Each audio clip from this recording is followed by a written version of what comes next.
Hello दोस्तों, आप सभी का अपने ज्ञान क्लासेस यूट्यूब चैनल पर स्वागत है। आज अपन जो पढ़ने वाले हैं मैथमेटिक्स के अंदर लाभ व हानि की आज अपनी सेकंड क्लास है। और अपन ने जो कल जो वीडियो था उसमें अपन ने जो देखा था कि जैसे कि उसकी जो सूत्र होते हैं, सूत्र में अपन ने जैसे देखे लाभ कैसे निकालते हैं, लाभ को वापस प्रतिशत में कैसे निकालते हैं, हानि हुई तो हानि को प्रतिशत में कैसे ज्ञात करते हैं। तो आज अपने उनके प्रश्न उत्तरी को देखेंगे। तो अपन शुरू करते हैं। सबसे पहले उस सूत्र के अकॉर्डिंग अपन प्रश्न उत्तरी करने का प्रयास करेंगे। तो अपन आज लाभ व हानि की द्वितीय क्लास है, यानी सेकंड क्लास। तो अपन शुरू करते हैं लाभ व हानि। क्या प्रॉफिट एंड लॉस, लाभ व हानि। लाभ व हानि क्या है? लाभ व हानि। लाभ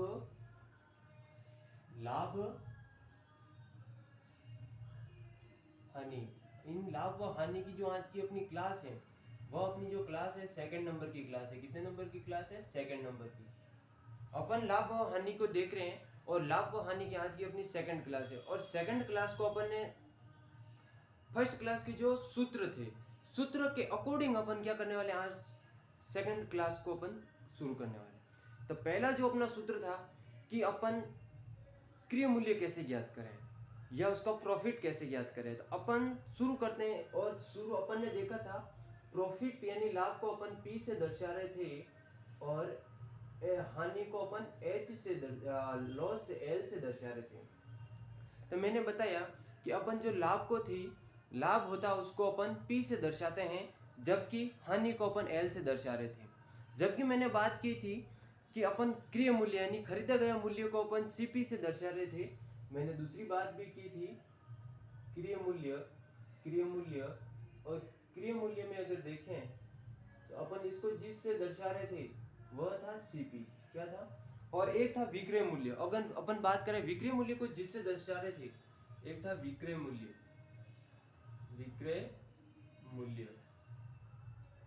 और विक्रय मूल्य को जिससे दर्शा रहे थे वह था एसपी।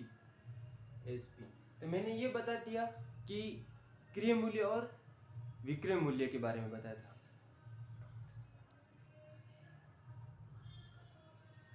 तो अपन शुरू करते हैं कि इनके प्रश्न उत्तरी को लेकर। जैसे अपन देखें कि इसमें एसपी की फुल फॉर्म होती है सेलिंग प्राइस। क्या होती है? Selling price. इसमें ये क्या होता है? एसपी सेलिंग प्राइस, क्रय मूल्य खरीदा गया मूल्य, क्रय मूल्य की सीपी को बोल। तो मैंने कहा था आपको कि कोई होता प्रॉफिट यानी लाभ कैसे ज्ञात करें। तो सबसे पहले अपन ने देखा था कि अपन को लाभ ज्ञात करने के लिए एक सूत्र लिखवाया था आपको मैंने। और सूत्र था जैसे प्रॉफिट ज्ञात करने के लिए P बराबर एसपी माइनस सीपी था। ये अपना एक सूत्र था। और इस सूत्र के अकॉर्डिंग क्वेश्चन कैसे आते हैं, अपन क्वेश्चन लिखेंगे। क्वेश्चन जैसे कि माना किसी वस्तु का क्वेश्चन है कि किसी वस्तु का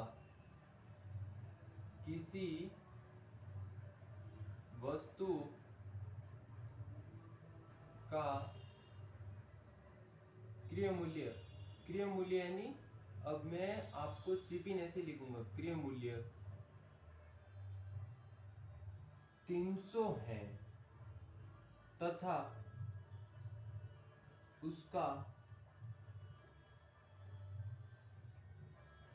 उसका एसपी कितना है? एसपी 400 है तो लाभ कितना हुआ?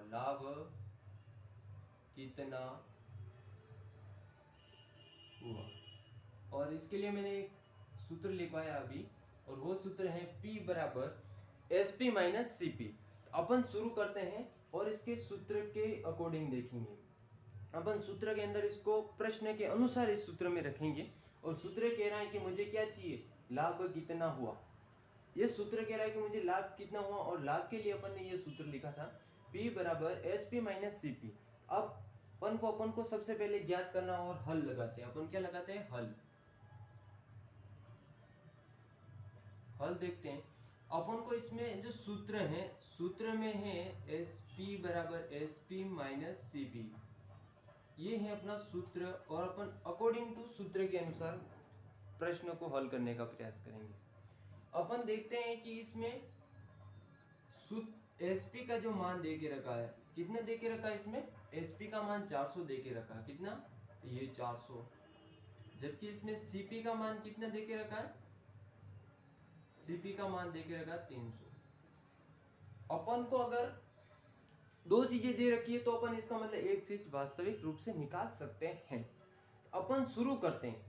जैसे कि देखा इस प्रश्न में, और इस प्रश्न में इस SP व CP को रखते हैं और अपने पास आ जाएगी प्रॉफिट, यानी लाभ कितना हुआ, अपन इसको रखते हैं। और सूत्र में P बराबर अपन P रखते हैं और SP बराबर कितना है, 400 है, तो अपन क्या रखते हैं, 400 यहाँ रख देते हैं।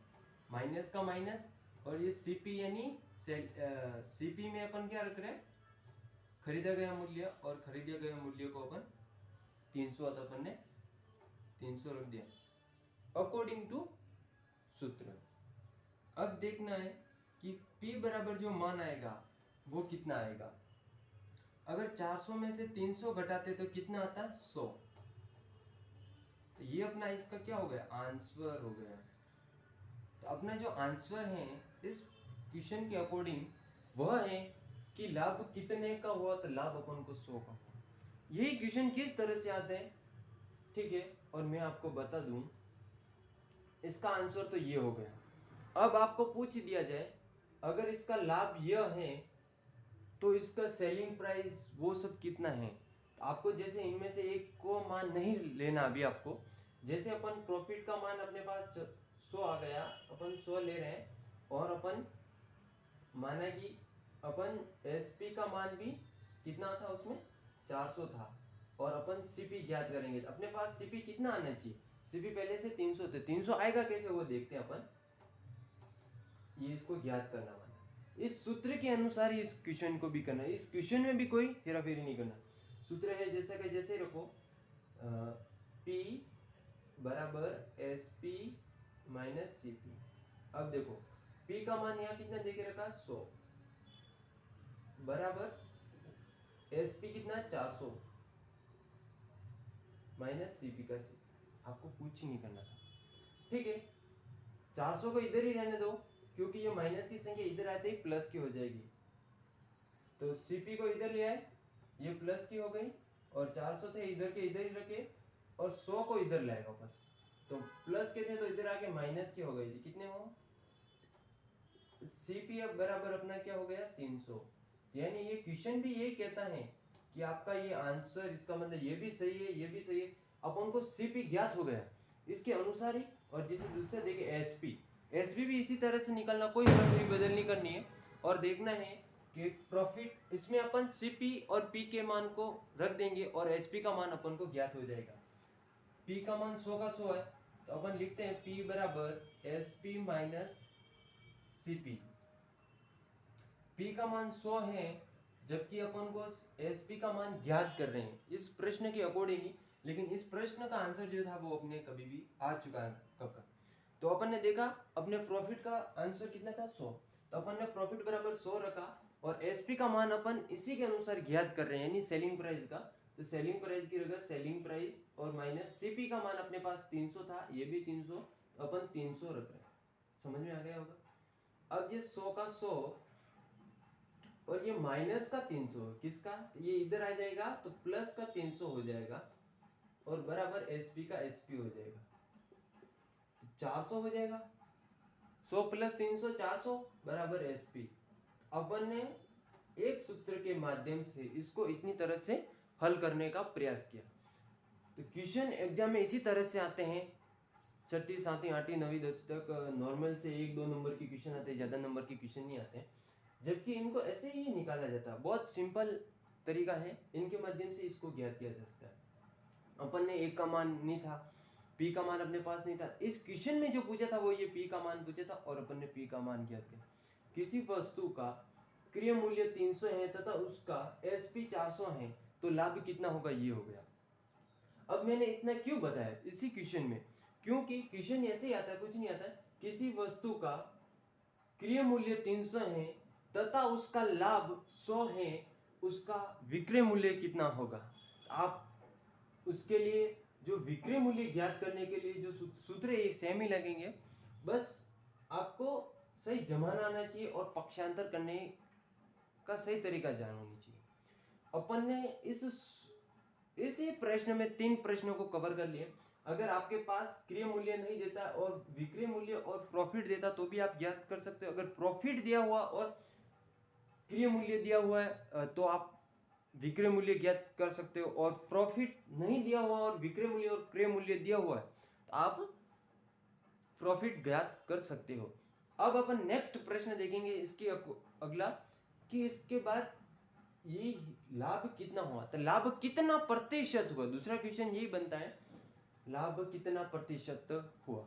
अपन इस प्रश्न में थोड़ा सा बदलाव करेंगे, ये अपने संज्ञा के अनुसार कितना हुआ ये आपको याद रखना है। प्रतिशत में पूछे तो प्रतिशत निकालने के लिए अलग सूत्र होता है, और कितना हुआ इसके लिए ये सूत्र होता है।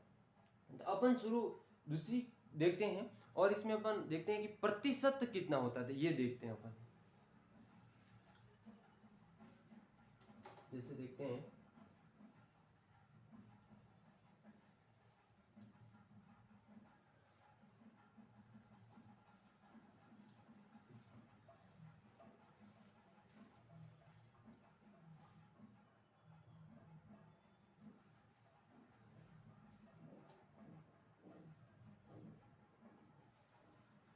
किसी वस्तु का क्रय मूल्य 300 तथा उसका एसपी 400 है तो उसका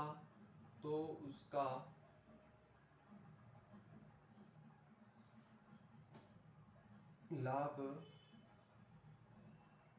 प्रतिशत में ज्ञात कीजिए। प्रतिशत में ज्ञात कीजिए। इसके लिए कुछ नहीं, सिंपल सा तरीका है। इसके लिए भी मैंने आपको सूत्र बताया था कि प्रतिशत के लिए जो सूत्र लगेंगे, और उसी सूत्र के माध्यम से 2 प्रश्न, इसमें 2-3 प्रश्न जो भी बनते हैं अपन उसको भी करने का प्रयास करें। इसमें कहा जा रहा है कि उसका लाभ प्रतिशत में ज्ञात करो। पहले कह रहा था कि कितना प्रतिशत लाभ हुआ, कितना लाभ हुआ ये बता, प्रतिशत अभी पूछ रहा है। तो क्वेश्चन कुछ थोड़ा सा घुमा गया था लास्ट में, और बहुत जने विद्यार्थी इस क्वेश्चन को गलत कर बैठते। तो लास्ट की ये शब्द बहुत इंपॉर्टेंट होते हैं। तो इसके लिए जो मैंने सूत्र लिखवाया था प्रतिशत में ज्ञात करने के लिए, वह था, सूत्र देखते हैं, और सूत्र था जैसे कि प्रॉफिट एंड लॉस बटा सीपी इंटू 100। क्वेश्चन ये अपना सूत्र था। इस सूत्र के माध्यम से अपन जो ज्ञात करने वाले हैं कि प्रतिशत में ज्ञात करना है।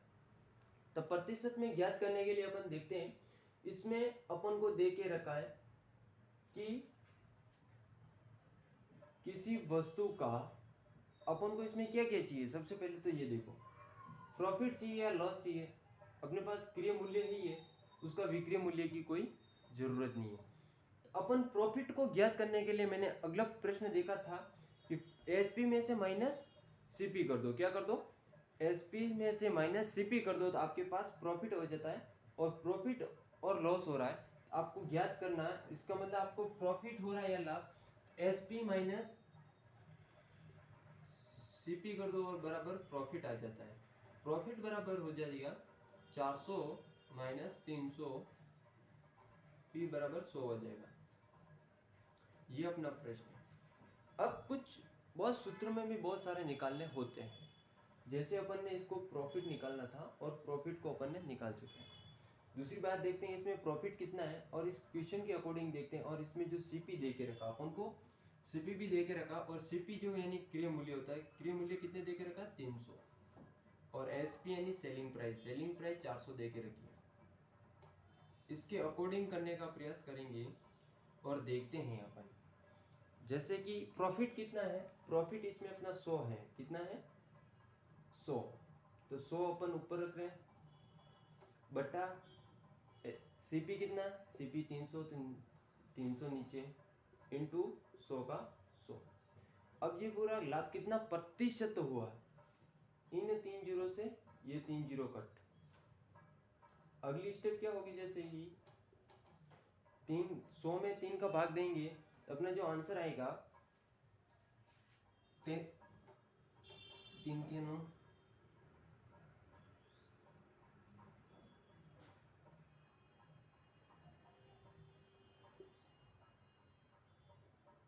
और इसका जो आंसर आएगा 100, 3 3 3 9,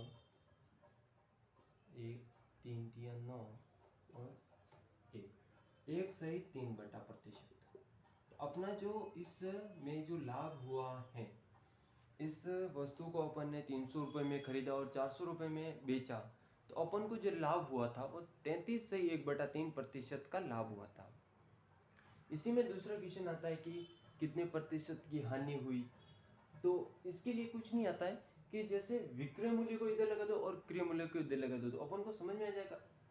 लाभ होगा तो एक्चुअली क्रय मूल्य की तुलना में विक्रय मूल्य अधिक होगा, और हानि होगी तो हानि होने के लिए क्या होगा कि विक्रय मूल्य कम और क्रय मूल्य ज़्यादा होता है। तो ये कंडीशन आपको ध्यान रखनी होती है। इसमें क्रय मूल्य अधिक था, कम था और विक्रय मूल्य अधिक था, तो अपन को प्रॉफिट हो गया, इसलिए इसमें लाभ का पूछा हुआ था। अगर यही 400 इधर होते और 300 इधर होते तो अपन को इसमें हानि होती, और हानि को भी ऐसे ज्ञात करते हैं, वो भी 33 से 1/3 हानि होती थी। आज का अपनी क्लास कैसे लगी? थैंक यू सो मच, धन्यवाद।